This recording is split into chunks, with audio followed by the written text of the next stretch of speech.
오늘 우리에게 주신 하나님의 말씀은 구약성경 창세기 18장 9절에서 15절까지 말씀입니다. 그들이 아브라함에게 이르되 내 아내 사라가 어디 있느냐? 대답하되 장막에 있나이다.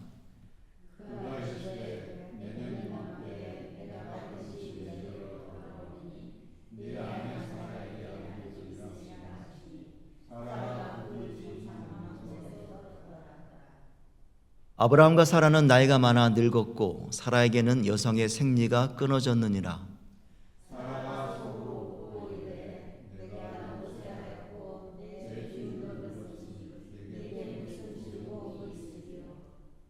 여호와께서 아브라함에게 이르시되 사라가 왜 웃으며 이르기를 내가 늙었거늘 어떻게 아들을 낳으리요 하느냐?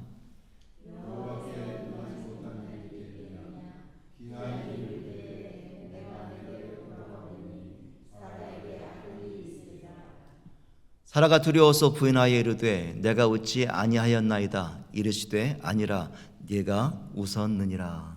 아멘.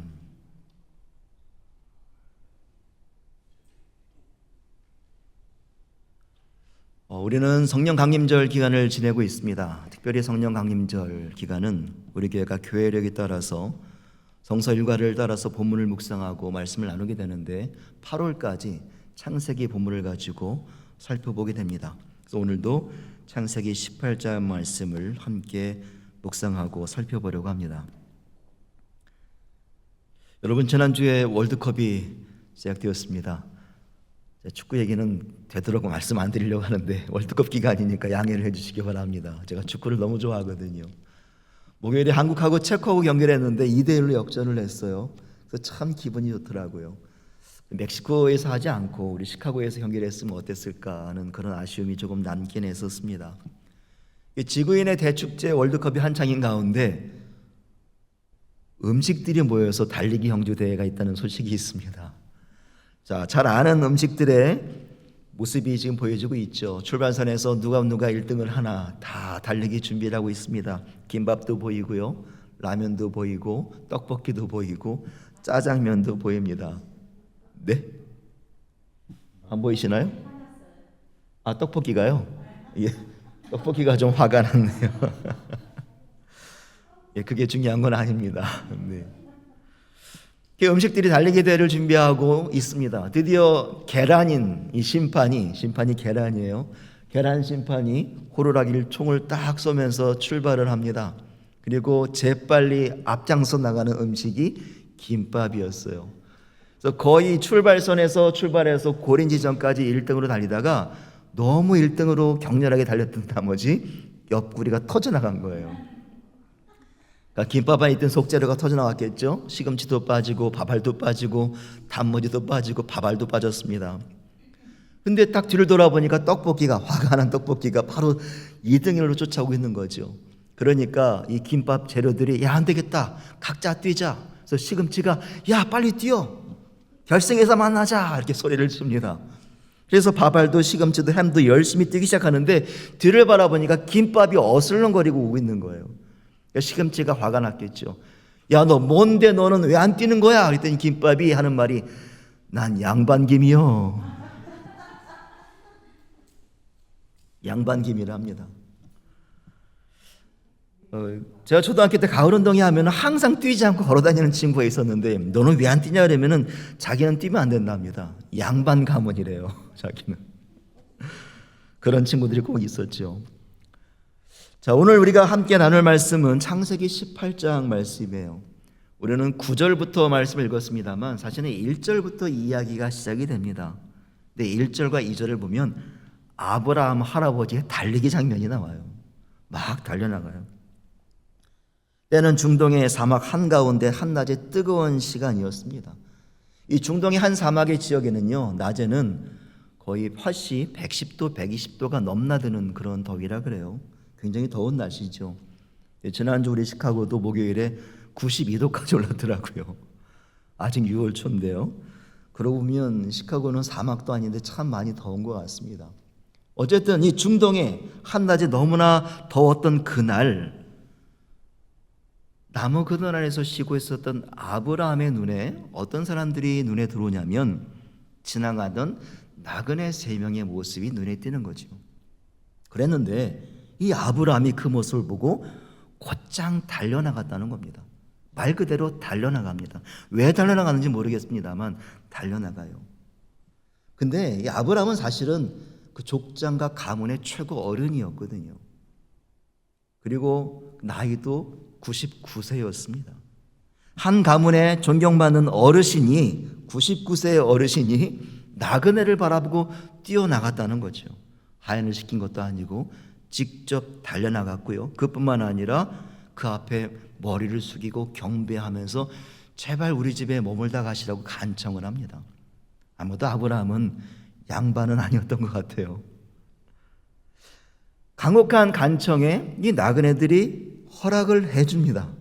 참 순서가 바뀌었죠. 내가 네 집에 머물다 가노라. 허락을 해줘요. 그리고 아브라함은 아내와 종들을 시켜서 아주 맛있고 값진 정성스러운 식사를 준비합니다. 물을 대접하고 떡을 준비하고 최고급의 부드러운 송아지로 대접을 하고 그들을 쉬게 합니다. 그런데 알고 보니까 이 아브라함이 그 사실을 알고 있는지 몰랐는지 모르겠습니다만 알고 봤더니 그 방문했던 3명의 나그네가 한 분은 여호와 하나님이셨고 나머지 2분은 천사들이었다라는 겁니다. 우리는 오늘 이 창세기 18장에 나오는 하나님께서 아브라함의 가정을 찾아오셨던 사건을 통해서 오늘 우리의 신앙을 돌아볼 수 있는 3가지의 신앙적 도전을 함께 살펴보려 합니다. 오늘 본문에서 우리가 가장 먼저 기억해야 할 사실은 하나님이 아브라함을 찾아오셨다라는 것입니다. 우리 1절 말씀을 함께 읽겠습니다. 여호와께서 마므레의 상수리 나무들이 있는 곳에서 아브라함에게 나타나시니라. 날이 뜨거울 때에 그가 장막문에 앉아 있다가. 이 본문이 우리에게 던져주는 메시지는 굉장히 단순합니다. 아브라함이 하나님을 찾아간 것이 아니라 하나님이 아브라함을 찾아오셨다라는 거죠. 그런데 그 장소가 어디였습니까? 성전이 아니고 제단도 아니었어요. 그저 장막을 치고 하루하루 쉬어가던 살아가던 아주 삶의 평범한 가정, 삶의 자리였다라는 겁니다. 또한 그 시간도 제사하거나 예배하는, 기도하는, 찬양하는 그런 시간이 아니라 그냥 한낮의 더위를 피해서 그늘 밑에서 잠깐 낮잠을 자는 그런 시간대, 누구나 경험하는 평범한 하루 시간대였다는 거죠. 하나님께서 바로 아브라함의 평범한 일상으로 불쑥 들어오셨던 사건이 바로 이 본문이에요. 우리가 성경을 가만히 들여다보면은요, 하나님께서 사랑하시는 자녀들을 위로하시고 회복시키시는 방법에는 한 가지 공통점이 있어요. 언제나 하나님이 먼저 찾아오신다는 겁니다. 가장 먼저의 기록은 에덴 동산에서의 아담과 하와의 모습을 바라볼 수 있습니다. 하나님이 금하셨던 선악을 알게 하는 열매를 먹은 후에 그들은 두려워하여 나무 뒤에 숨어 있었는데 그때 하나님이 그들을 찾아가세요. 그들을 찾아오십니다. 모세의 경우는 어떻습니까? 애굽의 왕대로 살다가 죄를 짓고 미디안 광야로 가서 두려워 숨어 살고 있을 때 하나님은 그 모세를 찾아오십니다. 신약시대 보면은 이 베드로의 경우도 그래요. 밤새 고기를 한 마리도 잡지 못하던 지쳐있던 베드로, 갈릴리까지 찾아가셔서 그 베드로를 찾아오신 분이 바로 예수님이셨어요. 그리고 그 하나님은 바로 오늘도 저와 여러분을 먼저 찾아오시는 줄 믿습니다. 그런데 여기에서 우리가 놓쳐서는 안 되는 또 하나의 사실이 있습니다. 이 하나님이 찾아오신 그 대상이 누구였는가라는 거예요. 아주 위대한 선지자, 위대한 혈통의 가문이 아니라 그저 하나님 약속을 붙들고 하루하루를 살아가던 아브라함이었다는 것입니다. 지금 이 아브라함 하면 이스라엘 민족의 위대한 조상, 믿음의 조상 그렇게 인정을 하지만 그 당시 아브라함은 그저 한 사람의 인물일 뿐이었어요. 여전히 하나님의 약속을 붙들고 살아가며 믿음과 실패를 반복하는 그런 인물이었습니다. 때로는 흉년이 들었을 때 하나님께 여쭙지도 않고 애굽으로 도망을 잇고요. 또 자기 목숨 보존을 위해서 아내를 자기 누이라고 속이기도 합니다. 또 심지어는 하나님 약속이 들어지지 않으니까 인간적인 방법으로 몸종인 하갈을 통해서 하나님의 약속을 억지로 성취했던 사람이 이 아브라함이었습니다. 어떻게 보면 우리 주변에서도 너무나 쉽게 발견할 수 있는 믿음과 실패를 계속 수없이 반복하던 우리와 별반 다를 바 없는 그저 평범한 신앙인 그 모습이 아브라함이었고, 그를 찾아오신 분이 바로 하나님이셨다라는 거죠. 예전에 어느 여행 다큐멘터리 방송을 보고 있는데 한 천문학자가 밤하늘에 그 쏟아지는 별들을 바라보면서 이런 고백을 하더라고요. 여러분, 제가 지금 내가 보고 있는 이 별빛은 나를 만나기 위하여 아주 먼 거리부터 먼 시간 동안 여행한 그런 빛입니다. 저 북극성의 빛은 380년을 달려온 빛이에요. 저기에는 저 안드로메다 운하는 250만 년을 달려왔고요. 또 어떤 빛은 몇 백억 년을 달려온 그런 별빛들도 있습니다. 그 별빛을 내가 마주하고 있는 거 있다고 생각하니까 참 이 시간이 감격스럽습니다. 정말 멋진 표현 아닙니까? 그냥 아름답다가 아니라 저 별빛 지금 몇 억 년을 걸쳐서 달려온 그 별빛이구나. 내가 그거를 지금 바라보고 있구나. 너무나 감격스럽다. 정말 천문학자다운 아름다운 고백인 것 같습니다. 그런데 우리 신앙인의 고백은 여기서 한 걸음 더 나가야 합니다. 이 아름다운 별들을 하늘에 달아놓으신 분이 바로 우리의 하나님이시구나. 그리고 그 별들이 서로가 빛을 내며 각자 자기 일을 하게 하시는데, 이 거대한 우주에 비하면 너무나 초라할 바 없는 내가 지금 그 하나님의 위대한 놀라운 역사를 마주하고 있구나. 여러분, 우리의 신앙은요, 바로 여기에서 시작하는 거죠. 아주 평범하고 보잘것없는 우리의 일상을 찾아오신 하나님의 손길, 꽃을 바라보며 살랑거리는 바람을 느끼며 하늘을 떠다니는 구름을 바라보며 하나님의 역사를 내가 마주하고 있구나. 이것도 하나님의 역사고 이것도 하나님이 하신 일이구나. 하나님의 놀라운 이끄심이 주관하심이 나의 삶 속에 이렇게 풍만하게 존재하는구나. 이것이 신앙인의 고백이고, 이것이 바로 찬양이고, 이것이 예배가 되어야 되지 않겠습니까? 우리가 자주 하는 착각 중에 하나는 하나님이 멀리 계시다고 생각하는 거예요. 내 삶은 하나님과 별개라고 생각하는 것입니다. 그래서 우리가 문제가 생기면 하나님 도대체 어디에 계시냐고 묻는다는 것이지요. 하지만 오늘 성경은 정반대로 말하고 있어요. 하나님은 우리의 일상에 이미 찾아오셨고 우리와 함께 계신다는 것입니다. 우리의 삶에 실제하시는 하나님을 실제적으로 고백하시는 우리 모두가 되시기를 간절히 원합니다. 나의 삶에 임재하신 그 하나님을 고백하고 예배하고 찬양하는 삶을 통해 하나님의 손길을 매일 매 순간마다 또 어느 곳에 있든지 항상 경험하시기를 간절히 축원합니다. 오늘 본문에서 아브라함의 지극한 대접을 받았던 이 나그네들, 방문객들은 갑자기 아브라함의 아내를 찾기 시작해요. 뭔가 이상하지 않습니까? 그 당시 문화권에서는요, 손님 접대는 남편이 담당을 했고 그 아내 되는 사람들은 가정, 천막 안에 있었습니다. 밖으로 나서질 않았어요. 그런데 갑자기 나그네들이 이 아브라함의 아내를 찾고 있더라는 거죠. 게다가 아브라함과 아내는 17장에 보게 되면 이름을 바꾼 지 1년이 채 안 됐어요. 아브라함은 아브람에서 아브라함으로, 사라는 사레에서 사라로 하나님께서 바꾸신 지가 1년이 채 안 되지 않았는데, 이 나그네들은 어떻게 알았는지 사라의 이름을 정확히 알고 있더라는 거예요. 네 아내 사라는 지금 어디 있느냐. 그러던 20절에서 더 놀라운 이야기를 합니다. 하나님께서 이 아브라함과 사라의 가정에 주셨던 그 약속, 네 아내 사라에게 아들이 있으리라. 하나님께서 아브라함과 사라에게 주셨던 이 약속이 이 방문객을 통하여 다시 한번 확인되고 있다는 것입니다. 정말 소름 끼치게 놀란 일이죠. 귀신이 고칼 노릇 아닙니까? 저 사람들이 어떻게 이 사실을 알고 있지? 하나님이 아니고서는 도저히 알 수 없는 이야기잖아요. 그런데 이 이야기를 들은 사라의 반응이 12절에 나옵니다. 이 12절 말씀을 함께 읽겠습니다. 사라가 속으로 웃고 이르되 내가 노쇠하였고 내 주인도 늙었으니 내게 무슨 즐거움이 있으리요. 아브라함의 아내 사라가 장막 안에서 숨어 있다가 이 소리를 듣고 속으로 웃었다라는 것입니다. 아내가 웃으면 남편들은 겁을 낸다고 그래요. 저 사람이 왜 웃지? 내가 뭐 잘못했나? 이 이야기를 들었던 사라가 속으로 웃었습니다. 겉으로 표현을 하지는 못했던 것 같아요.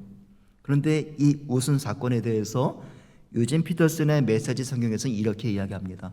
사라는 속으로 웃었다. 나 같은 늙은 여자가 임신을 이 늙은 남편이랑.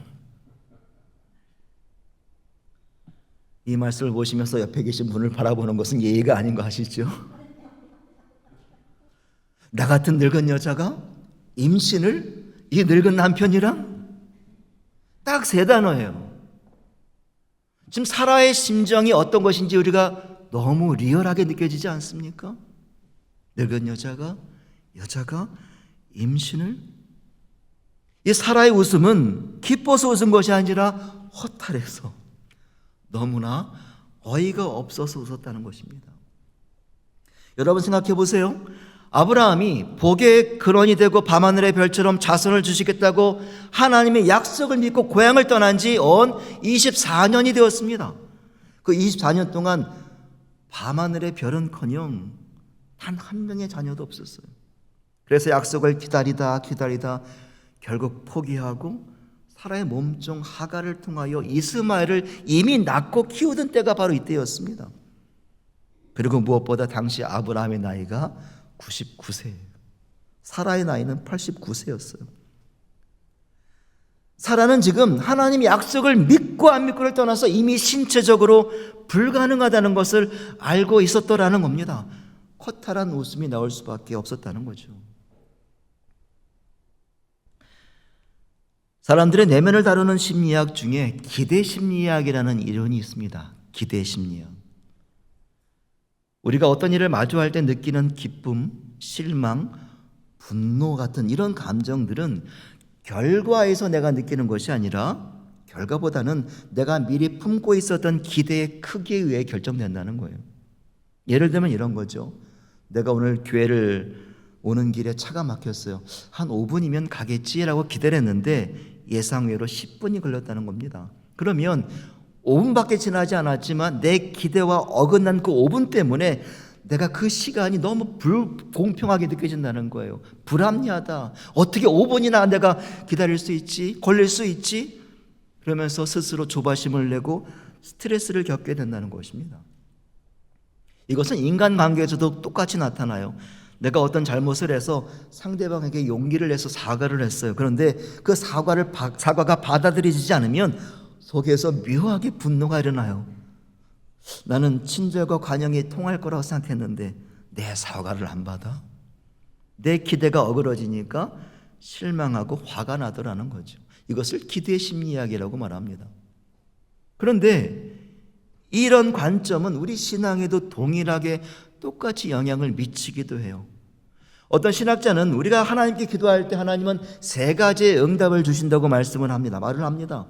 우리의 요청이 잘못됐을 때 하나님께서 No, 아니야, 안 돼, 이런 응답을 주시기도 하고, 때로는 우리가 요청하는 기도의 요청이 타이밍이나 영적 상태가 아직 준비가 안 됐을 때는 하나님께서 Wait, 아직은 아니야, 기다려라고 말씀하시기도 하고요. 또 하나님께서 우리 요청과 타이밍, 영적 상태가 모두 맞다고 판단하실 때는 Yes, 그래 지금이야 라고 응답하신다는 거예요. 그런데 제가 목회하면서 가장 안타까웠던 순간은요, 하나님께서 Wait, 아직은 아니야, 조금만 기다리라고 말씀하실 때 주로 안타까운 상황들이 만들어져요. 하나님의 뜻대로, 하나님의 방법대로 기다리지 못하고 내 위주로, 내 생각과 내 시간표대로, 내 기대대로 그 약속을 기다리다가 그 응답하심이 지연되기라도 한다면, 지연된다고 내가 느껴진다면 우리 내면에서 실망감이 올라오고 분노가 올라오고, 그래 더 나아가 체념과 포기가 나타나기 시작하더라는 거예요. 교회는 여전히 출석하고 찬송도 부르고 봉사도 합니다. 하지만 정작 그 마음 속에서, 마음 중심에서 하나님을 향한 기대감이 사라져 버리는 경우가 너무나 많이 있더라는 거예요. 하나님, 내가 매주일 교회는 나가겠습니다만 내 상황은 분명히 안 바뀌어지는 것 같습니다. 설교는 들을 때마다 은혜롭긴 하지만 내 형편이랑은 안 맞는 것 같아요. 내 상처는 도저히 치유되지 않네요. 내 인생은 여기까지예요. 내 남편은, 내 아내는, 내 자녀는 절대로 변하지 않습니다. 하나님, 이제는 안 됩니다. 이번 문제는 하나님도 어려워요. 하나님의 할아버지가 더 어렵습니다. 우리 입술에서 이런 체념이 나올 때가 바로 우리의 믿음이 가장 취약해지는 순간이에요. 근데 사실 가만히 따져보면은요, 내 안에서 그 기대가 사라지고 실망에 찾아온 진짜 이유는 내 뜻과 내 목표에 하나님을 억지로 맞추려고 했던 것에서 시작된 것이죠. 내 고집 때문에 만들어진 실망감이라는 거예요. 그럼에도 상처받고 포기하는 일들이 너무 많이 일어나더라는 것입니다. 오늘 본문에 등장하는 사라의 허탈한 웃음이 바로 그렇게 시작된 것입니다. 그리고 동시에 이것은 어쩌면 오늘을 살아가는 저와 여러분의 너무나 솔직하고 연약한 모습이기도 하더라는 것입니다. 그런데 오늘 하나님께서는 이 체념과 포기의 실소를 터뜨렸던 사라와 아브라함에게 이런 말씀을 하세요. 우리 13절과 14절 말씀을 다시 한번 읽겠습니다. 여호와께서 아브라함에게 이르시되 사라가 왜 웃으며 이르기를 내가 늙었거늘 어떻게 아들을 낳으리요 하느냐. 여호와께 능하지 못한 일이 있겠느냐. 기한이 이를 때에 내가 내게로 돌아오리니 사라에게 아들이 있으리라. 여기서 드디어 이 방문객들의 실체가 조금씩 드러나기 시작해요. 그들은 사라의 이름이 바뀐 사실을 분명히 알고 있었죠. 하나님께서 이들에게 주셨던 언약을 정확히 알고 있었어요. 그리고 사라가 신체적으로 여성의 생리가 끊어진 그 현실도 알고 있었습니다. 그럼에도 뭐라고 말합니까? 반드시 이루어진다고 선언하는 거예요. 그리고 그 이유에 대해서 말하기를 여호와께 능하지 못한 일이 있겠느냐. 여호와께 능하지 못한 일이 있겠느냐. 다시 말해 그들은 그저 지나가던 나그네가 아니라 하나님의 약속을 직접 확인시켜주기 위하여 일부러 아브라함과 사라의 장막을 찾아오신 하나님과 천사들이었다는 것입니다. 그리고 이 다음 장 이어지는 19장에서 이 천사들이요 이곳을 떠나서 소돔성으로 가게 돼요. 그리고 소돔성에서 의인 10명이 없던 그 도시를 하나님의 심판으로 멸하시는 사건이 그 다음 장에 나타나요. 하나님은 한 여인의 다친 태를 여셔서 생명을 탄생하기도 하시고 동시에 죄악으로 가득한 도시 전체를 단번에 소멸시키시기도 하는 그런 분이시라는 거예요. 그런 하나님을 오늘 본문에서는 이렇게 소개합니다. 하나님은 어떤 것에도 제한을 받지 않으시는 전능하신 하나님이시다. 여호와께 능하지 못한 일이 있겠느냐. 휴스턴 대학에서 종교학을 가르치는 에버하트 교수가 이런 기사를 썼어요. 지난 2025년에 자기 수업을 들었던 학생들 중에 80%가 교수님, 나는 기독교인입니다. 하나님 말씀을 믿고 성경을 나의 진리라고 복음의 진리라고 믿고 고백하는 나는 기독교인입니다라고 고백을 했다는 거예요. 그런데 그들을 가르치면서 수업을 진행할수록 놀라운 사실을 하나를 발견했는데 자기 자신을 기독교인이라고 밝힌 많은 학생들이 정작 하나님께서 자신의 삶에서 어떤 역사를 일고 가시는지는 관심이 없더라는 거예요. 그들의 신앙에는 하나님이 자신의 삶을 위하여 무엇을 하시는 분이신지를 도저히 알려고 하지 않더라는 것입니다. 실질적 하나님에 대한 고백이 빠져있더라라는 거죠. 또한 2025년 퓨 리서치 센터의 조사 결과에 따르면 미국 성인의 70%가 하나님을 믿는다라고 고백을 하고 답을 했는데 그 70% 가운데 성경에 모세하던 대로 하나님을 실제적으로 믿는 이들은 극소수에 불과했다는 것입니다. 오늘날에도 많은 사람들이 여전히 신앙을 포기하지 않고 자기 자신을 기독교인이라고 고백합니다. 나는 교회를 다녀요. 나는 신앙인입니다. 나는 하나님을 믿습니다. 또한 많은 사람들이 하나님은 존재한다고 고백합니다. 하나님의 살아계심을 나는 믿습니다. 하지만 그들의 신앙에는 하나님은 전능하시며 그 전능하신 하나님이 내 삶에 들어오셔서 지금도 내 삶을 이끌어 가신다라는 그 실질적인 고백이 사라지고 있다라는 거예요. 하나님은 어렴풋이 계신 것 같지만 그 하나님이 내 인생에서 하실 일은 별로 없는 것 같아. 심지어 고난과 위의 상황 앞에서도 하나님께 기도할 필요가 있어. 간구할 마음조차 들지 않는다는 것입니다. 저 여러분의 하나님은 어떠한 분이십니까? 이번 문제만큼은 하나님도 손쓸 수 없다고 생각하십니까? 하나님이 계시긴 하지만 나의 냉혹한 현실은 어쩌지 못하시는 분이십니까? 내 일터는 여전히 어려울 것 같고 내 건강은 이미 틀렸으며 내 노년에는 무언가를 다시 시작하기에 이미 늦었다고 생각하십니까? 그래서 사라처럼 아브라함처럼 실소를 터뜨리고 헛웃음이 나오십니까?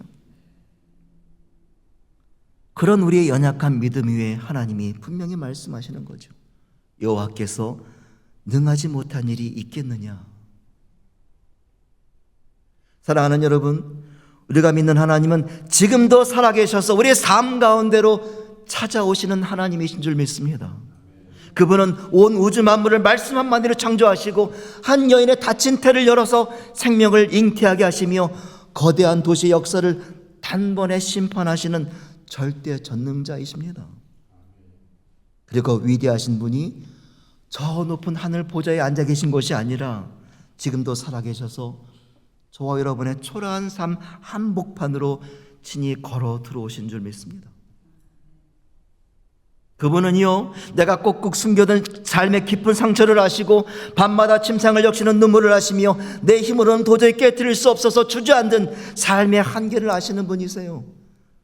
그분이, 그렇게 놀라우신 분이 지금 이 순간에도 저와 여러분을 위해 일하시는 신실하신 하나님이시라는 겁니다. 우리 마지막으로 화면을 보시면서 우리 하나님을 이렇게 고백하셨으면 좋겠어요. 우리 지난번에 한번 하시지 않으셨습니까? 제가 앞부분을 읽으면 여러분들은 뒷부분을 이제 말씀하시면 되는 거예요. 제가 앞부분을 읽으면 여러분들은 훨씬 크십니다라고 하나님을 고백하시면 됩니다. 자, 준비되시죠? 한번 해보겠습니다. 나의 하나님은 나의 실패보다 네, 한번 연습하시니까 너무 잘하시네요. 다시 한번 하겠습니다. 나의 하나님은 나의 상처보다 나의 하나님은 내가 마주한 문제보다 나의 하나님은 내가 겪는 질병보다 나의 하나님은 이 시대의 암울한 절망보다 나의 하나님은 내 안에 깊이 뿌리 내린 천년보다 훨씬 크십니다. 믿으십니까? 그분이 오늘 저와 여러분에게 찾아오셔서 분명히 말씀하십니다. 여호와께 능하지 못한 일이 있겠느냐? 기도하시겠습니다.